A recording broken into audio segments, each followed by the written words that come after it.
Okay, so here we are back with another kit review.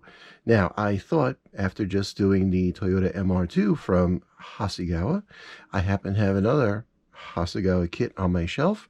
So I figured, why not show that off because the MR2 went so very well.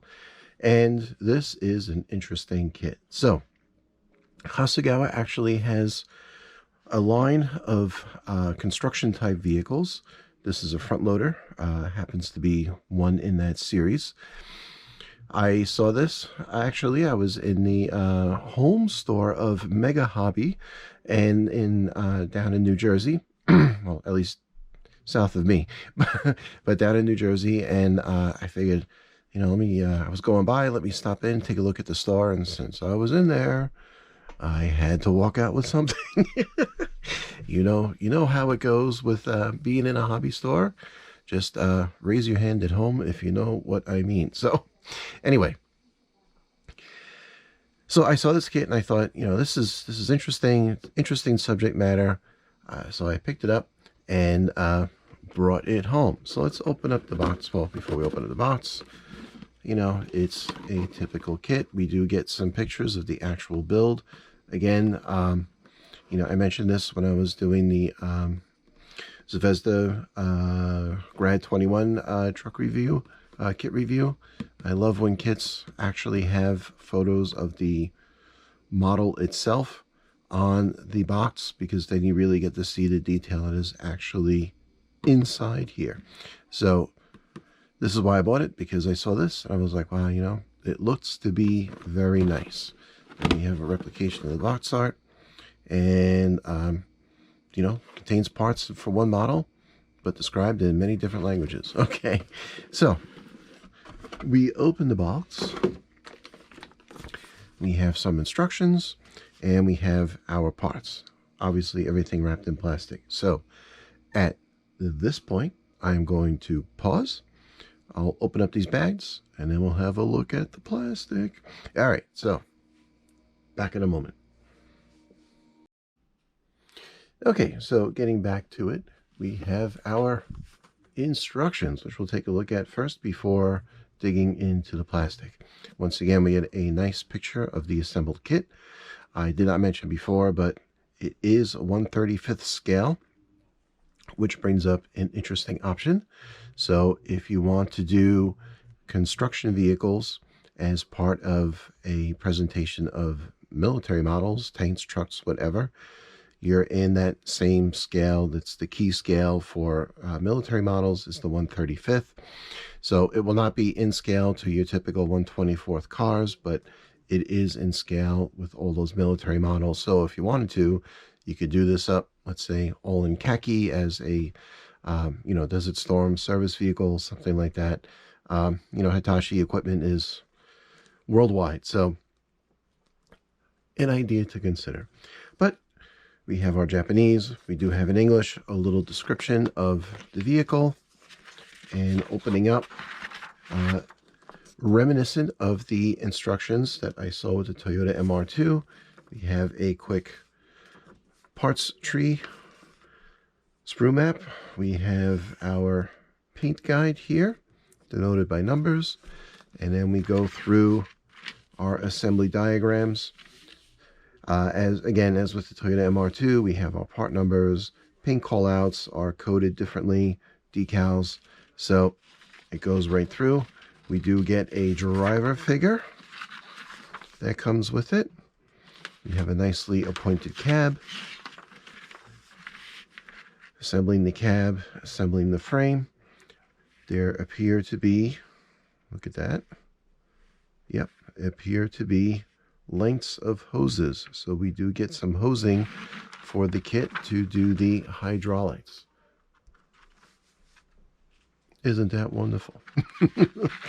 All right, and then we go on and do the engine compartment.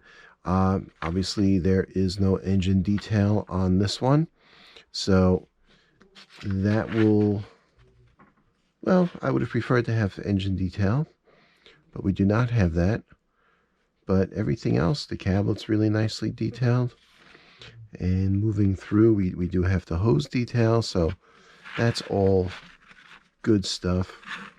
But we do have, we do have what look to be working pistons. So it should be open for posing. You should be able to articulate this and pose it as you would like in the finished product. Okay, then we get our final assembly. And yes, we can see here as well the pins that lock the two halves of the chassis together are not to be glued, so you will be able to turn it. If you're not familiar with these front wheel loaders, they don't have an actual steering at the wheel. They have two sets of hydraulic pistons and a central pinion point, so the whole vehicle bends to give it that turning. So that's pretty neat. And then to the back, we have our color guide, decal guide. Nice big layout. They show you where everything goes. And then once again, we get photos of the actual assembled model. So that's really nice. And hey, that lets the build up. Looks like this would build up very well. So that's all encouraging, good stuff. So we'll set this aside. We do get a decal sheet. Now with the MR2, we had the actual window mask for doing the gaskets on the windows. Here we get actual decals. And looking at those, I don't know if it's getting caught in the light, but you can see this is not one whole sheet for a decal. That is separated so that it's one piece, but there is no film in the center of it, which is good. Makes applying a decal, you have to be a little more careful, but once it's on, it will look a lot better because you won't have a film over the whole clear part. But what I really like here, we have our instrument cluster, we have all our warning stickers, all our badge callouts for safety and weight and all of that stuff. So that's good. That will give this a nice realistic look when it's done. Moving on, we have 4 tires, and as with the MR2, these are not branded, but you can see that is a really nice tread pattern, and it is a good looking tire. It has a nice feel to it. It's relatively stiff, and if you can see in there, it's not quite solid, but a good portion of the tire is solid. So you won't have to worry about the tire flattening under the weight of the model. And just from the weight of the box, it is a fairly significant build. Now this bag I did not open because we have our clear parts in here. And you know, I am always concerned about getting those scratched up before getting to build, so those will stay in there. But you can tell against the other parts that those are crystal clear, free of distortion. We have a set of polycaps. That would be for mounting the tires, I would assume. There's our hose, and just from poking it through the bag, that feels nice and soft. And also in this bag, we have, oh, what's this back here? We have a few little grommets. That's interesting. Not quite sure where they will go. But we have, washers, sorry, not grommets. We have our driver figure. That's neat. Okay, and then in one big bag, we had all the rest of the plastic. So here, we can see some of the gray plastic they give you. And this looks like most of the interior build for the cabin. Some of the mechanical elements, but it's a nice clean sprue, no flash.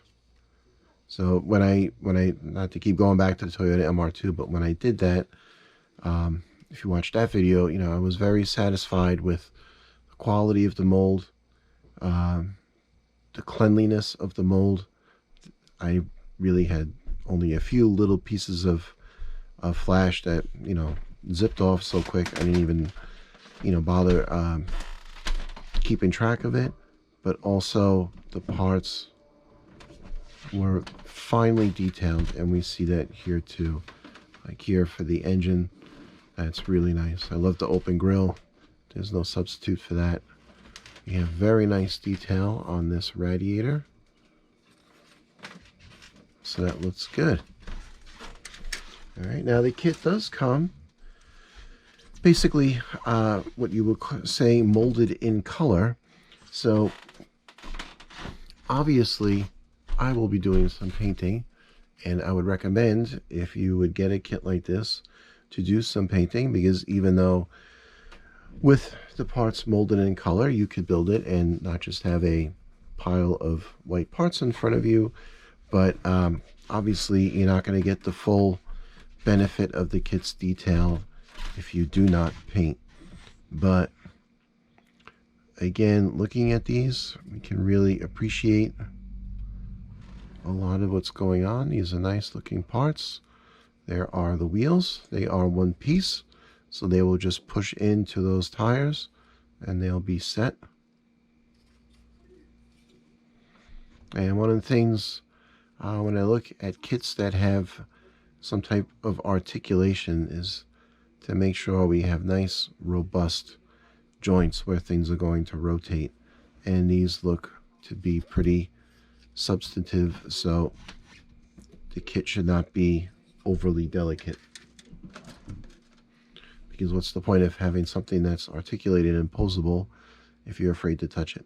So and here we go. Here are some of the pistons. Of course they come in halves because you have to put the piston rod in there, retainers for those piston rods.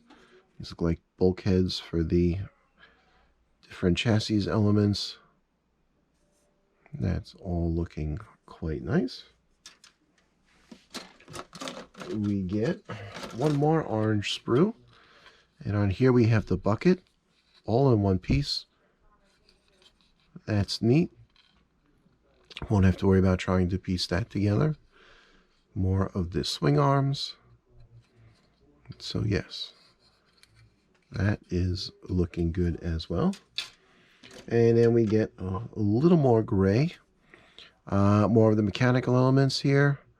Some of the accent parts. We have, you know, like the little handles and whatnot.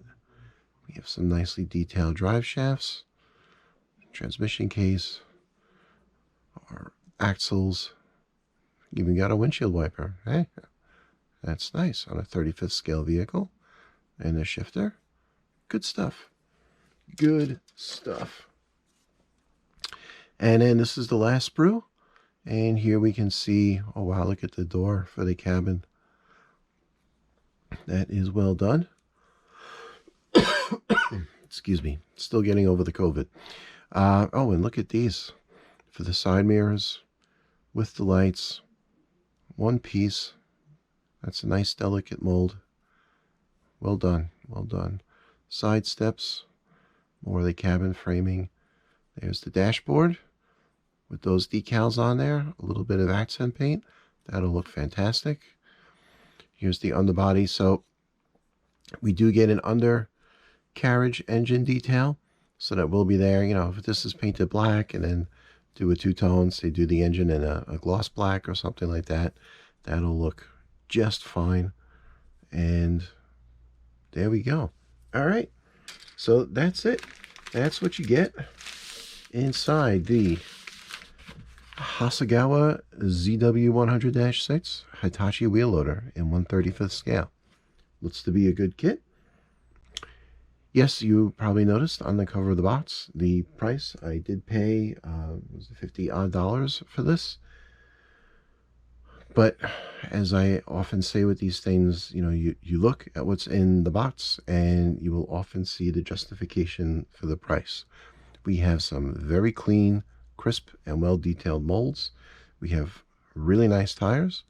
We have a good instruction manual, good decals. So that's what you're paying for, a well-engineered kit.